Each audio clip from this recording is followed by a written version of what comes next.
Hi everyone, this is Jolie. I'm recording this as I edit this week's episode. I want to apologize in advance for the audio issues we had.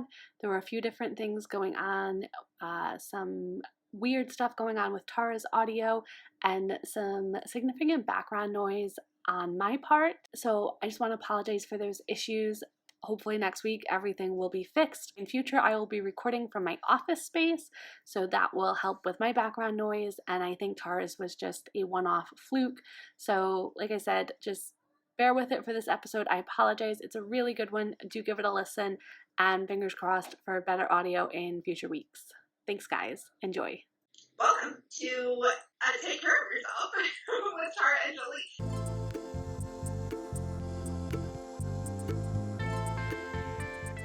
This is season 3. After a small summer break, we're back, and we changed the name of the podcast, so hopefully it just popped up automatically for you. You have found it and found us.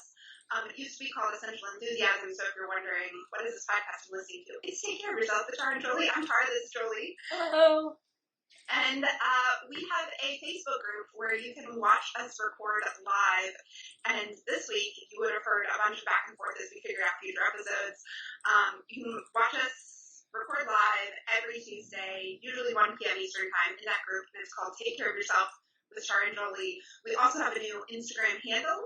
I just switched over the old one so you can still see the past posts about episodes. It's at Take Care Pod. So at Take Care Pod, and we want to hear what you are reading and how you take care of yourself. Use the hashtag Take Care Podcast. Yes, Take Care Podcast. And we have videos each week, so if you're listening to the audio podcast, you can watch the videos over on our site. This was I'm super excited about the changes, and I'm happy to be back recording with you after a summer break. Yes, me too.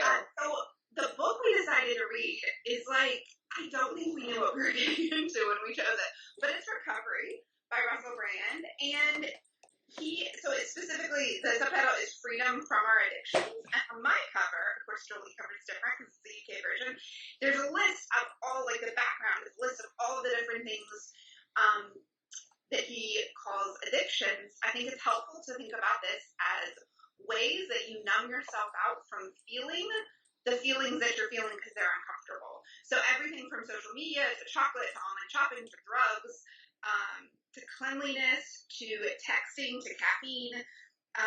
He's got Instagram and Twitter and social media. So yeah, it could be any of the things. It's funny because I just had a text conversation with my husband this morning that he was bored, and so he was looking at online shopping sites, and he's like, "Tell me not to do this," and I asked him questions from the book. So I was like, I didn't say how to put in human recovery, but I did joke around. Good job on texting your sponsor. I love that. Yeah, so this book is interesting because I don't think it's what we thought we were getting into, and I have some quotes I could read about what it's kind of about, but I want to hear from you. What did you think? How would you describe the book to somebody? I would say it's almost an extremely raw autobiography of an addict going through the 12 stages of recovery. Oh, that's so interesting. I love that. So I looked at it like a book version of the program, of walking you through how to do the 12 steps, the exercises. And some of his stories interspersed, but I actually was I think expecting more memoir. I was expecting more to be of stories of his recovery. And instead it's this is step 1, or this is the premise. Here's some stories of how I came to that point. Here's step 1. And lots of information I think about how to do it, but also a lot of so 12-step programs are things like Alcoholics Anonymous, Narcotics Anonymous, Overeaters Anonymous, and they were created in the 30s and 40s in America by Christians, and so there's a heavy emphasis on acknowledging that you on your own can't do something and turning it over to your higher power. And I felt like a lot of the book, maybe because he's super British and I'm not, was about almost him figuring out how to relate to the idea of a higher power, and yet doing so, which is basically just surrendering, being humble, and then surrendering yourself to whatever that higher power universe or God or whatever word you have for it. A lot of the book was him like getting himself to that point where he could like, okay, guys, don't be afraid that we mentioned God, right? Yeah. And it could be just read more books by Christian authors, so I'm not used to such a heavy like, oh, don't be afraid that I said God, which is like every other paragraph was like, but don't be scared off. I guess I sympathized more with where he was coming from, or like was sort of in the same place as him, because like that is what would put me off, like the idea of surrendering to God or handing over all your problems to a God, and in Christianity, like a traditional masculine figure God, like that would put me off. And so I don't know, it didn't bother me, and it wasn't like as noticeable, I guess. Yeah, and it didn't bother me for sure. I thought it was interesting because he got to some interesting places, but sometimes I also wanted to edit those bits. Like simplify. And some of the stories are like, I can't decide if it's very British, so I'm not following for that reason. Like, he says a bunch of things that my brain has to be like, wait, what is he saying? But, like, also just his storytelling method is, like, all over the place. Right. That I expected, because that's very Russell Brand. That's, if you've watched him on any talk show, like, that's very much his personality. He's very, very intelligent. But he does go on, like, long rants without breathing. Like, but I liked that it wasn't unedited. And for me, it was almost like a little bit of poetry in sense, like a speaking kind of poetry. I will say it is the first book in a while where I've had to pause and look up words. Like, oh, not just me. Yeah, he does. It's not an accessible book, which is why I find it so interesting that the marketing of the book is 12 steps to recovery. And he talks a lot about applying the 12 steps, like you said, in terms of alcoholism and drug use and those types of problems. But he also acknowledges that if you need the 12 steps for those issues, you need to go to a 12-step program. Like, this book is not a 12-step program, do-it-yourself thing. So there was, like, that disconnect. And then his style of writing is very heavy. Like, it's just an extremely heavy book to read. It's not light reading. It's not, oh, this is a fun, like, 2-hour read. Like, there were times, like, I was almost in tears just because I was empathizing it with him so much. Like, I just wanted to give him a hug, and so I get brought to tears easily because I'm just like, I just want to hug you. So there's, like, a little bit of a disconnect in that whole, like, let's pitch this as 12 steps, but it's not really 12 steps because you can't do 12 steps on your own. So I found that whole thing interesting. Yeah, totally. What I thought was, like, the best summary of the book was, like, one of the full quotes in the first chapter. And he says, you face obstacles, inner and outer, that have prevented you from being the person you're meant to be. That's what we're going to recover. Mm-hmm. That the idea is less about the substance itself, because maybe it's online shopping, maybe it's sex, maybe it's food, maybe it's drugs, or maybe it's just, like, scrolling on Facebook, which he mentions a couple times. And, like, that you've had obstacles in your life that have kept you from being who you're going to be, and we're going to recover that by, like, actually making you process through that. Yeah. So, of course, like, it's a super heavy process. Yeah. So, like, it's your feelings about life, your patterns of behavior and thought that have gotten you into the trouble you're in, and then, like, letting it go. Right. That's what I feel like my main takeaway from the book was, I was surprised at how well he understood me. For a person who's had a vastly different life to me, who's had childhood issues that I did not have, who has had addiction problems that I did not have, like, the core fears and, like, the core pain points were exactly the same. And so I felt like part of the purpose of the book was, like, we are all in recovery. Like, we are all addicts, and we all need to not necessarily go through a formal 12-step program, but we all need to go through this and, like, figure out the pain that we're going through and how we're manifesting that in our everyday life. Yes. So he actually said, this is one of the sentences I marked, we're all on the addiction scale. So right before that, he said, with his writing, I was like, where do I enter into this? So, the instinct that drives a compulsion is universal. It is an attempt to solve the problem of disconnection, alienation, tepid despair. And because the problem is ultimately being human and an environment that is curiously ill-equipped to deal with the challenges that entails. In other words, it's like hard to be human. And a lot of times our world doesn't support our humanness. And then we're all on the addiction scale. And he even says that, like, those of us born with clear-cut and blatant substance addiction are in many ways the lucky ones, because we alcoholics and junkies have minimized our mystery to tiny cycles of craving and fulfillment. Whereas, like, it's actually harder to spot a way that you're numbing yourself out in addiction when it's something socially acceptable. Yeah. Like, for instance, promiscuity, for us, it might be checking our phone 500 times, and or online shopping, or something that doesn't get you in enough trouble that you have to stop and be like, wait, this is actually impacting my daily life. Right. Yeah. So there were a ton of good quotes in this book. And so for, like, that reason, I would, like, recommend it to everyone. Even though it's so different from any self-help book. Like, it is a self-help book and it's not a self-help book. But yeah, like, it was just so many things made me stop and pause. And, like, he talks about at one point, I think when he's talking about, like, Facebook scrolling, and he's like, well, what's the real fear? And he talks about, like, this fear of being alone.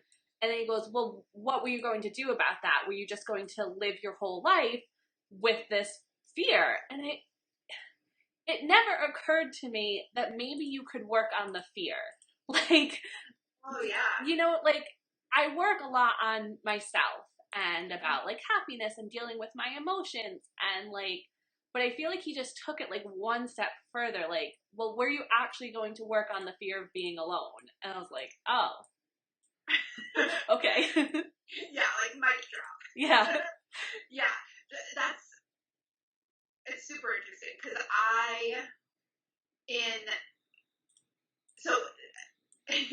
in books about mental health, they often call it recovery as well. The process of, like, recovering your mental health after episodes of depression or anxiety or mania.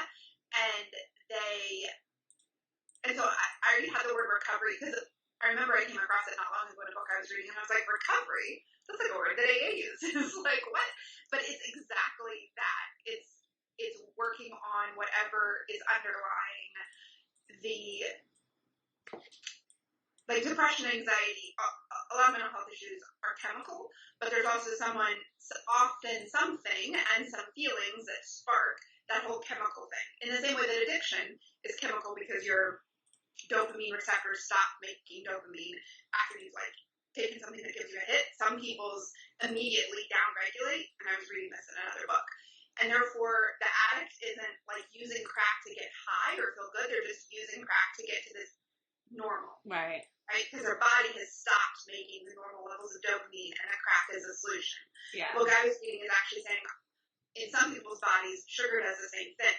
So sugar helps you release dopamine, and if your body's particularly susceptible to addiction, or your life is, like, you know, turned on those genes that have made you susceptible, your dopamine downregulates, so you don't even have it unless you eat the sugar or do the crack or whatever.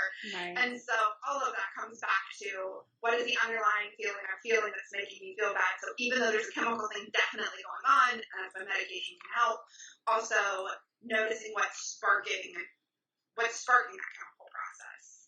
And I feel like most of the books we read are either about the chemical process, or they're about the emotional process. And, like, as I was reading this book, I was realizing that it's both. Mm-hmm. Right? When he talks about realizing you can't do it on your own, like, and he has this whole bit about, like, you've had a plan in the past and the plan hasn't worked, so are we going to try another plan? You know, he does that dialogue with himself. Like, yes, I can do it. I'll have a plan. My plan will be sufficient. That realizing that your plans haven't been sufficient, and, like, recognizing you have a problem and you can't solve it on your own, that I feel like is like recognizing, oh, there's science and chemical stuff going on here. It's not just my own willpower. Mm-hmm. And so when you realize that, then you can work on the stuff you can work on. Yeah. Like, but also, I don't know, it's like less. I'll just like grab it by the horns and make it happen, and it's more like, oh wait, I need to humble myself and realize I can't do everything. Right, right. And then I think the other thing the book goes in like a different direction from other books we might have read, especially because I read a lot of books that are maybe based on like CBT, cognitive behavioral therapy, which is very much about dealing with what's going on right now. Like right now I'm anxious, so I'm going to deal with the anxiety so I can not be anxious, right? Because like you can't do anything if you're in like a panic attack or like just high anxiety. You need to get back down to normal. But then like we don't always touch on like, well, okay, what actually triggered the anxiety in the first place, like in the big picture, not just like the little trigger that I cannot easily identify, but like big deep triggers and big deep stories that you might be holding on to about things that were your fault, and like kind of doing the whole traditional psychology, like what was your childhood like stories. Right.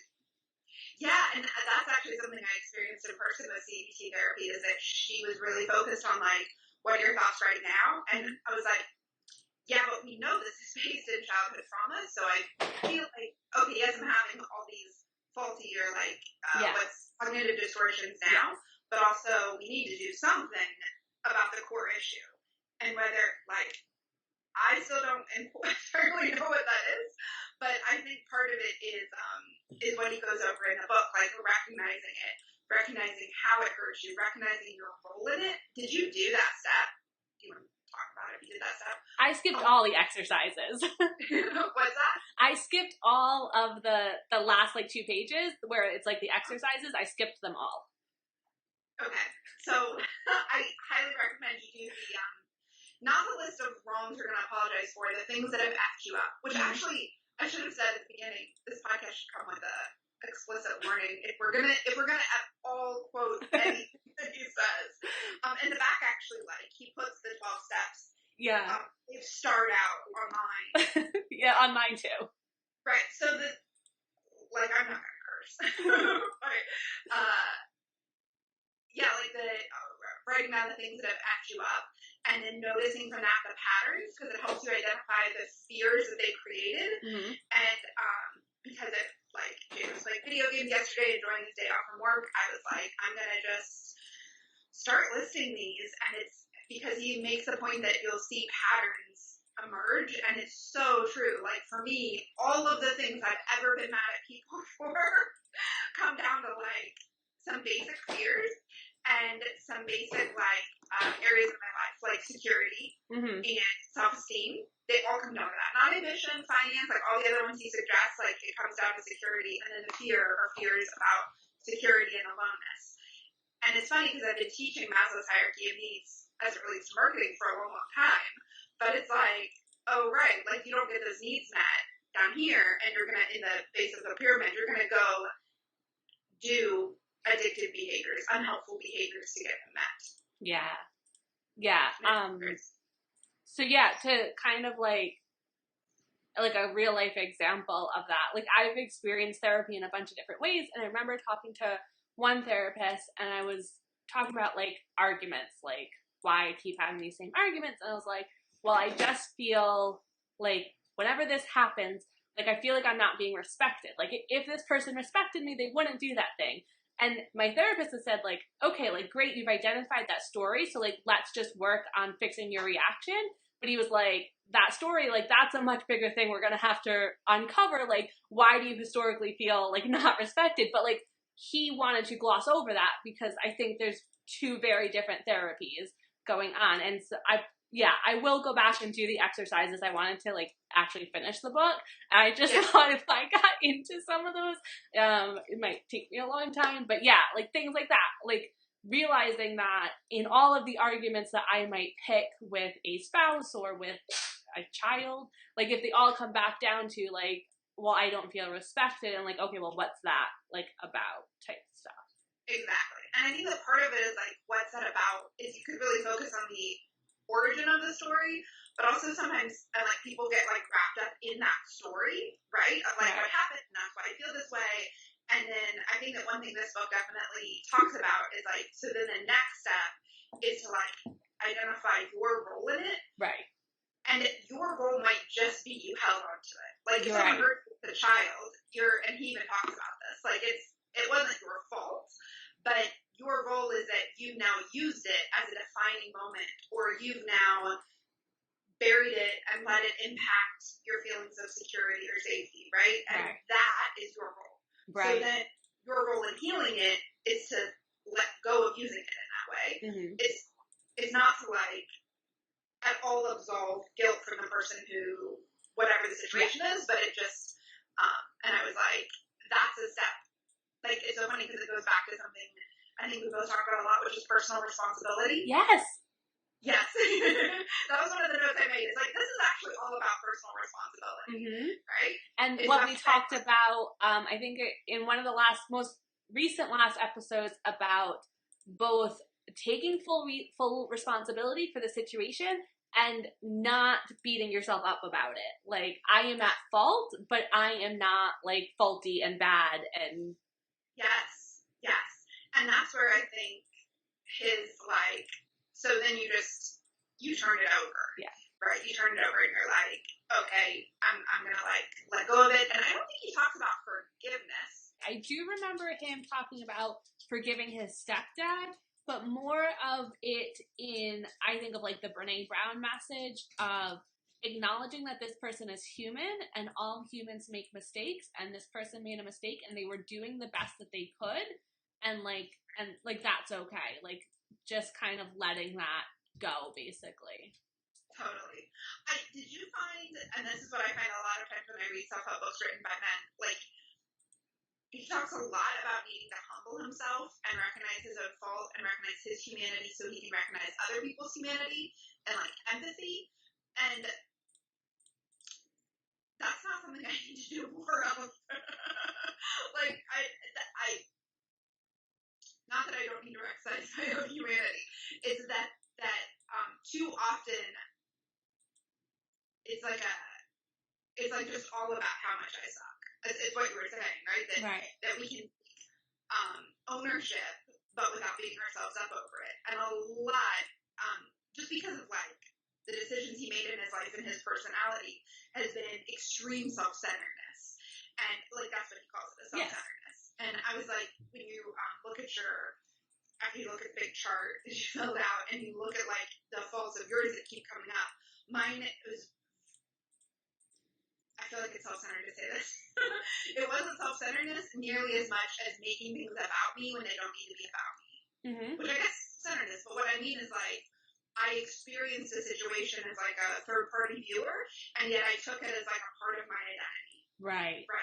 So like, mom and stepdad are fighting, that then teaches me things about my own personal relationships. Well, that was my role in it. I couldn't have changed the situation because I was too young, but I definitely could have just not like made it the truth for my own life. Right. We've taken responsibility for a lot of things that maybe were not ours to take responsibility for.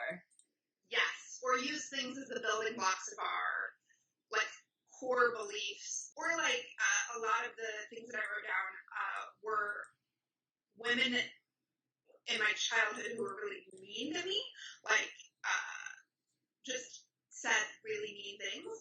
And like why did I believe them? Like that's, so I don't know if it's not self-centeredness, but it's something. Like that's the fault, is that I believe what people tell me.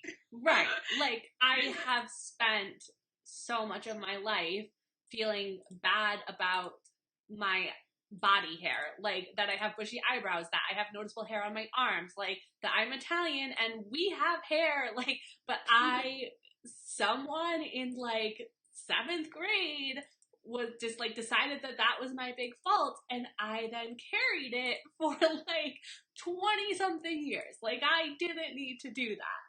Exactly. Like, and that, so like that, I thought it was interesting. I mean, the book's still really useful, even though his perspective is one of someone who's like basically been able to do what he wanted with his life and like could kind of feed that self-centeredness and that sense of like grandiosity. And I didn't go that way, but still, because of the exercises and like you said, like the root fears could be the same, right? Like the fear of being alone can make you act super self-centered and try to like suck up all energy in the room, or the fear of being alone can make you super self-sacrificial. Yeah. And and like lay yourself down for people to walk over. Mm-hmm. And like those fears can be, you can choose addictions or unhealthy behaviors to take it in kind of any direction. Yeah, I would say the book is probably like a good study in like toxic masculinity, like, you know, what happens when he's allowed to walk through the world as a white male.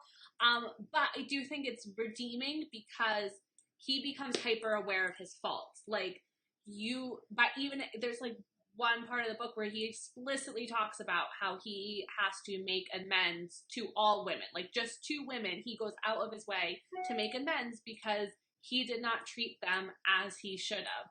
And so, like, I did find it, like, especially with what's going on with all of the men who are in the newspapers and having done horrible things to women, and people are talking about, well, when are they redeemed? When are they allowed to come back into the world of whatever space they occupied before?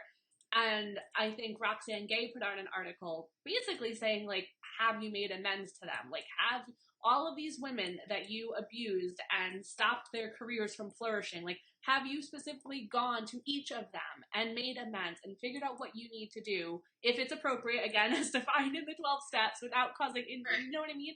I think Russell is like an example of a person who, and he talks about, he did not cross lines of morality. He was promiscuous and he engaged in relationships that he perhaps shouldn't have, that weren't respectful or in the best interest, but it was yes, consensual. Thank you.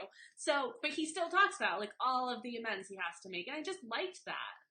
Me too. I especially like, he had a specific line, and it was kind of earlier before he talked more about the promiscuity, and he said, like, he sees somebody's bum, and I remind myself that that is a human being who has human being feelings just like I do. And another thing says that, like,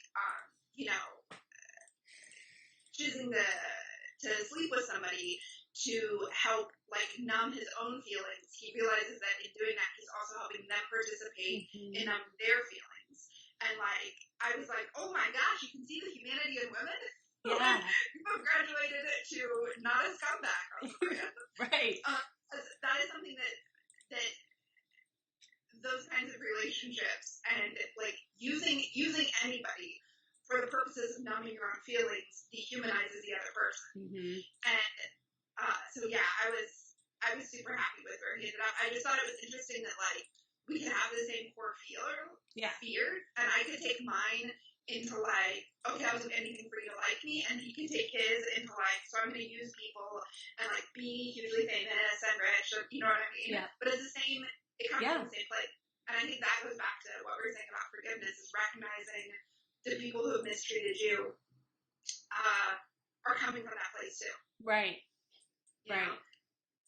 I think, like, that was one of his core tenets of the book, was this connection through recovery. Like, when we all, like, I think he talks about how, like, if we all feel we're alone, how alone are we? And if we all feel we're not good enough, like, what's this standard of good enough that we're all holding ourselves up to if we're all failing it? Like, you know, and he kind of talks about how, like, we are all connected through these same things that we're, like, all going through. Right. And I think that it perfectly lines up with the thing that I know a lot of our listeners deal with, which is, like, obsessively checking social media or scrolling Facebook or Instagram, and that's what you're seeking. It's like that connection.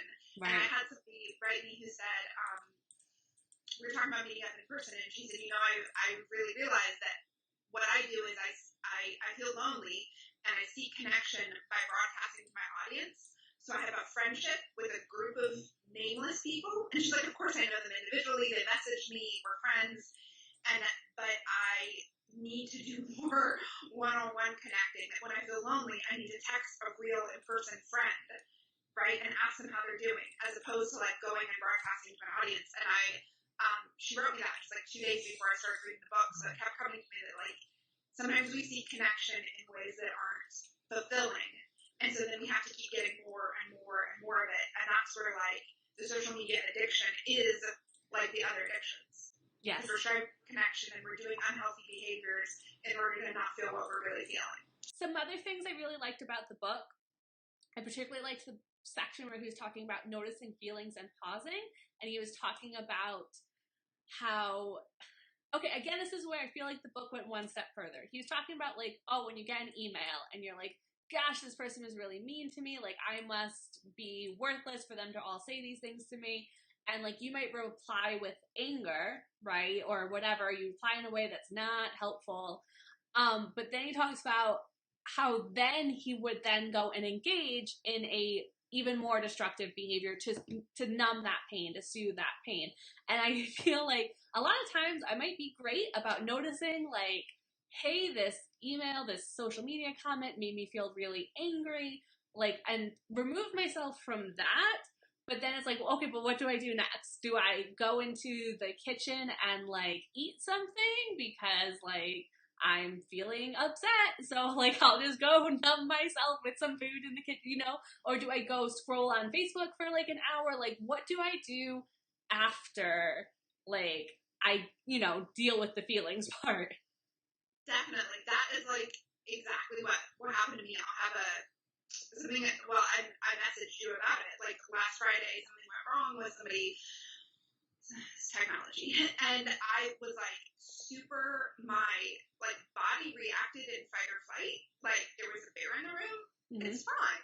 Like, it got situated. And I even got it situated before I stepped away from my computer.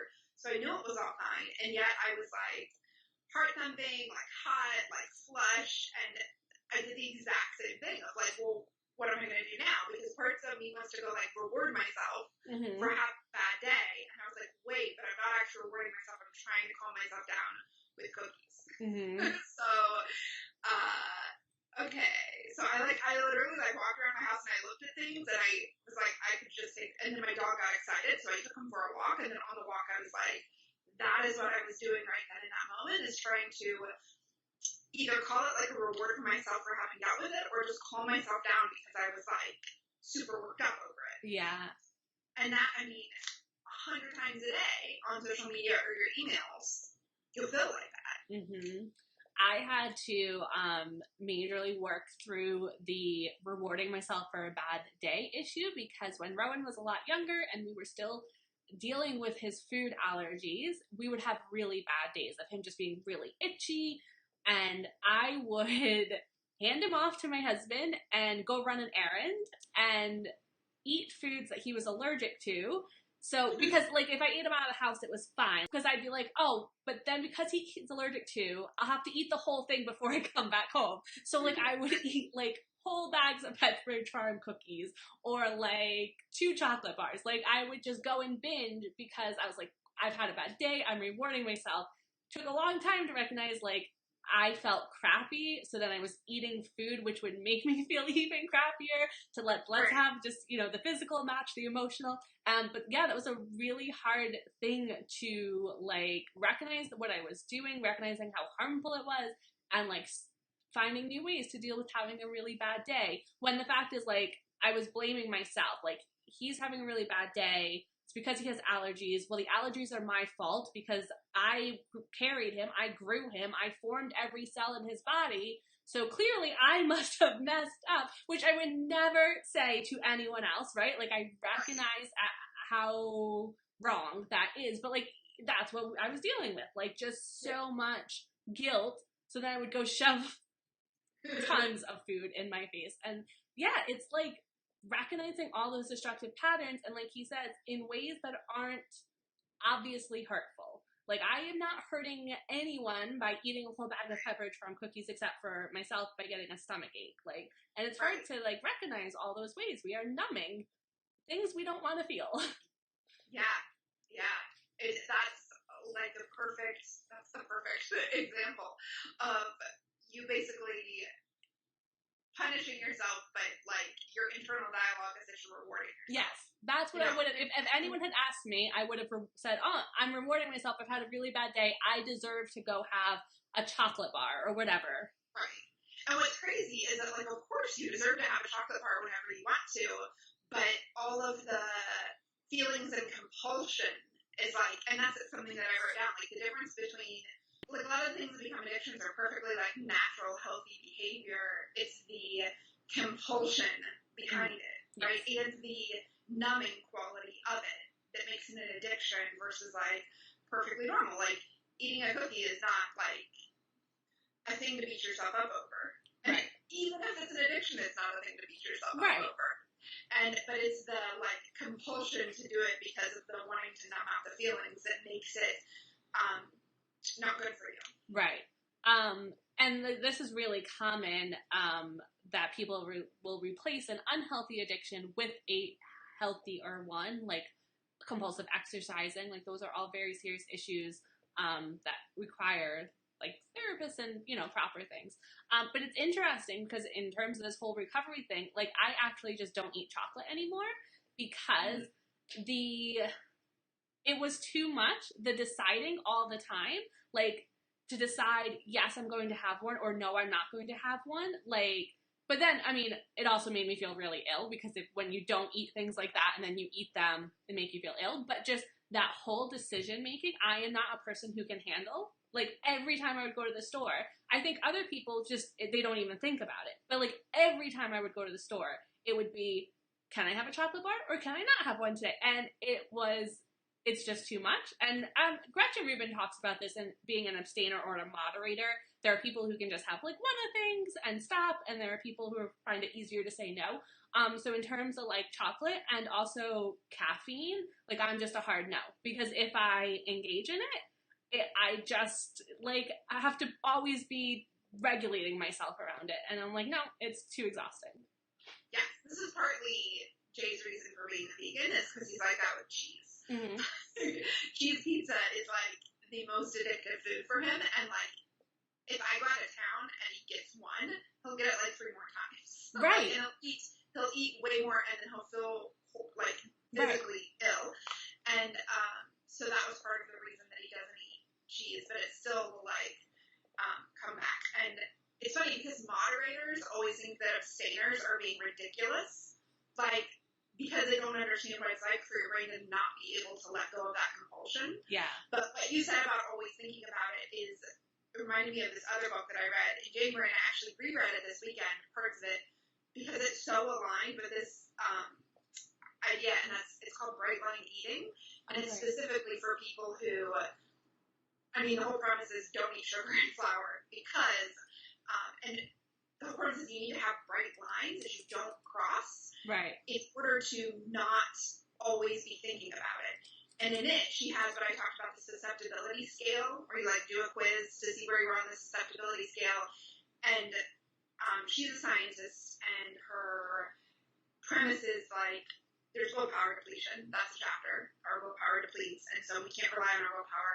The second thing is if your body works in such a way that you downregulate your dopamine production whenever you take in external, like dopamine creating things, then you're going to feel like in order to just feel normal, you have to consume that thing. And sugar and flour work in the same way as like crack and heroin of you like feeling the rush of like dopamine and all the happy hormones. Yeah. And so some people, and she says like, she's like, I meet all kinds of people, and they're like, I don't really think about if I'm going to have dessert or not. I don't really think about if I'm going to make cookies or not. She's like, but somebody who's high on the susceptibility scale, like they will realize they're using 80% of their day thinking about either when they're going to eat again or when they're going to like eat that cookie again. And like, so having the bright line just helps them never have to think about it again. Yeah. And it's the solution for like, and it's not for everybody, but it's for, a specific set of people who need that in order to also heal those dopamine receptors in your brain, because they will eventually start producing a normal level again. Yeah. And it's funny because she basically uses science to get to the same point that Russell does, where he says, like, you recognize that you on your own are not able to change this. That recognition, like, she basically throws chapter after chapter of science and brain chemistry at you to, like, get you to the point where you're like, oh, I can't solve this on my own, so I have to just follow this plan. Yeah. Because then I was thinking that, like, in order to follow any program, you have to be at that point either where you understand scientifically or emotionally, I'm not going to fix this on my own. Right. Yeah, I love that. speaking of program, the other thing he mentions in the beginning is that we're all running a program. Mm-hmm. Like, he is trying to run this 12-step program, but all of our brains are always running a program. And it's just a matter of choosing what program you want to, like, software program you want to boot up and run when you're in a specific situation. Mm-hmm. Yeah. So, like, I know we're running long. The last thing I wanted to talk about that I absolutely loved from this book was the idea of stories that society is pushing to us about, like, how to fix ourselves. Like, so he talks a lot about, like, consumerism, I guess, but how, like, so much of society is like, oh, if you don't feel good enough, we'll just lose weight. And, like, here's a weight loss product. And if you don't feel like you're connected enough, well, just get on social media, right? And if you don't feel you're this enough, just buy this product and do this cream or do this, you know, exercise program. And then you'll feel the way that you want to feel. And, like, he's like, I have never seen any of it work. Like, for him, he's like, the only thing that I have found that actually fixes these things for him was the 12-step program. But I just loved how much he talked about how, like, the world is pushing us, like, material things are the solution. If you're rich enough, if you get the latest phone, if you, you know, and, like, just the other day, I found myself looking at business planners because there's a part of my brain that believes if I just find the right business planner, I will no longer feel so many doubts and insecurities about my business. Like, I don't know why it's planners that my brain latches onto, but, like, I'm able to now recognize, like, that this is what I'm doing, but it's so, and he talks about the feeling of the night before Christmas, how you would get so excited, and I remember that feeling, that thinking, if I just got the perfect toy under the Christmas tree, like, that would make me happy. Like, that's all I needed was, and I wouldn't even know what the toy was, but it was just like the expectation of there's gonna be something under the tree that I'm going to love so much that I feel whole. And I think, like, when you grow up and then, like, Christmas stops being exciting, I think it's because, like, I got rid of that expectation, like, that I would find something that made me feel complete. That's actually exactly when Jay and I got together. That's what he said he didn't like Christmas, is because he said, like, I never got a gift as great as I felt like Christmas hyped it up to be. And I was like, you're thinking about Christmas all wrong. Like, so we've, like, switched. He likes it now because it's, like, about family time and traditions, and, like, it's not about, but, like, yeah, it's all of that, like, expectation on something that can't possibly live up to your expectation. And even if it's not gifts, it's like what a Christmas party will be like, or about how fun or magical it will be. And I was like, no, right, that's what's making you miserable, is the expectation of it being something great. But I think people have that in their business as well, like, that you're going to hit a certain level and your life is going to be better, and it's just not. Like, studies show that after 75,000 US, nothing about your happiness or contentment levels change. So in between 100,000 and a million, like, as your yearly income, no change. Like, and that's almost like, I don't think we really believe that it's true. Right. But all the studies show, like, because up to 75,000, you're, like, maybe not yet comfortable. Like, you can't pay back your student loans. You can't have a car that runs well. You can't buy the food you need. But once you're at that point, you can basically do all those things. And it's super fascinating, though. And at the same time, like, because people reach their goals, I want to, setting the goal and working towards your goal can actually help you take action. Mm-hmm. As long as you don't think that goal is going to be something that will feel different than you feel today. Right. I know you can talk about this, too, like, because we help people reach their goals, but I feel like we got to be careful, and I'm always trying to, like, balance with, like, yes, have faith you can reach your goal, believe in yourself you can reach your goal, do the work to reach your goal, but also, like, the goal's not that hard. Right. You know? But sometimes I think it is if it's the right goal. Like, if you're miserable in your job because you've recognized, like, that the job's not aligned with a purpose, and, like, there are things that are true for everyone. Like, we need to feel connected, we need to feel like our life matters. And if you are feeling like completely disconnected in your work, then you might feel happier having your own business and having something that you feel connected to. But like the goal isn't like the goal, right? Like the goal is to change the feeling about your work, not to build like a 6-figure business. And for a lot of people, changing their meaning in their life could be just getting a different job. Right. Like that's one of the things Jay experienced with the comic book shop is like he had a bigger shift in contentment when he moved into helping people who are mentally disabled than he did going from that office job, which is unpleasant, to working in the comic book shop. The comic book shop is more aligned with like what he cares about and loves and is passionate about. But the biggest shift for him was working in food service to working in like social work, right? Like because that gave his life a lot of meaning. And actually just running a shop, you have to make sure that your daily priority is connection and not just making money, or else you're going to go back to feeling discontented with it. Right. And I think that's what you're saying, is the shift is in like your feeling of purpose, not the amount of money it makes. Right. But it's hard because it all gets tangled together. Right. Which again, like going back to the book, like it would be the money would be something that we're using to numb ourselves, and like you've really got to fix the core issues. You've got to fix your stories. You've got to fix your limiting beliefs. You've got to fix things that you are doing repeatedly that are not having the result. So like always trying to strive for work success. It doesn't matter if you're striving for that success in an office environment, or then you move to doing it as an entrepreneur, then you move to doing it as something else. Like if you're not fixing what's causing you to feel like you have to work so hard to be enough, like then you will never feel enough. Yes, preach. So, yeah. So would you recommend this book to people? Absolutely. Like, I think that the person who's not going to like the book is probably going to stop reading after the first chapter or two. And I think if we hadn't had the deadline, I would have been like, oh, this isn't what I thought, and put it down. But I'm really glad I stuck with it. I feel like it's a little bit like therapy. Mm-hmm. Whereas, like, because I've read a couple other books that are like walking you through the therapeutic process, and if you aren't going to do the work, like you're probably not going to read the book. So as we were talking, you thought, oh, I definitely numb myself through some behaviors, then I would recommend doing the book and doing the exercises.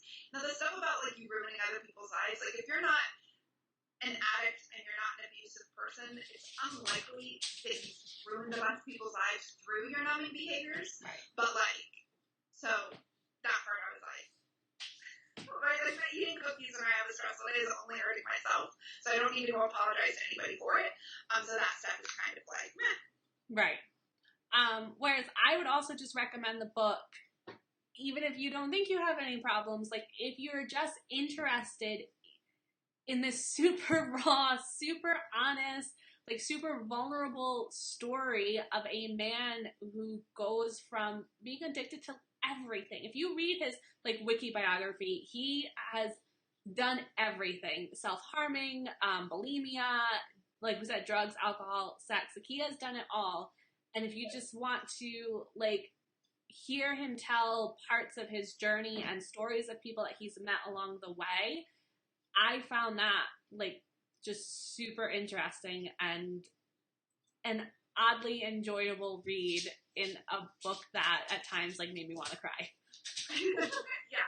Well, everything makes us want to cry, yeah. So that shouldn't be one way or the other. And I did want to tell you guys who are listening or watching that now that we're back for season 3, we kind of have a structure where the first week of the month we're going to read a book together. And you can join us and read that book and share your thoughts on Instagram and Facebook group. Then I'll talk about a book I read next week, or at some point we'll talk about a book she's read. And then at the end of the month, we will talk about, we'll go back and like, we both have so many thoughts after we're done talking. Right. That we want to share. And you guys have read the books that we've talked about previously, so we'll kind of go back and like a review of something that came up. So like a lot of you have read the This Is Me by Chrissy Metz since we last talked about it, or if you've read any of the books we recommended, share with us and we'll like quote you and we can talk about it. Yeah. the last week of the month. Right, because I often find, like, a lot of the times we record these right after we finish the book, so these episodes are, like, our immediate reactions to the books, but after this sits with me for, like, 2 weeks, I always think, like, oh, I should have talked about that part, or, oh, you know, Michelle in the Facebook group, like, brought up this great point, and we want to be able to revisit those things, so that will be the end of the month. So if you've read any of the books that we have talked about in the past 20-something episodes, like, leave us a comment in the Facebook group and, like, say, hey, I read this book, like, here's my thoughts, and we'll share them on the podcast. Yes, and we're always taking book recommendations. If there's a book you think we should both read and talk about, like we did with Recovery, let us know. It can be literally anything. Mm-hmm. We are, open to anything. Yeah. Cool. So thanks so much for listening, and thanks for talking with me, Jolie. Yeah, we'll talk to you guys next week. Bye, guys.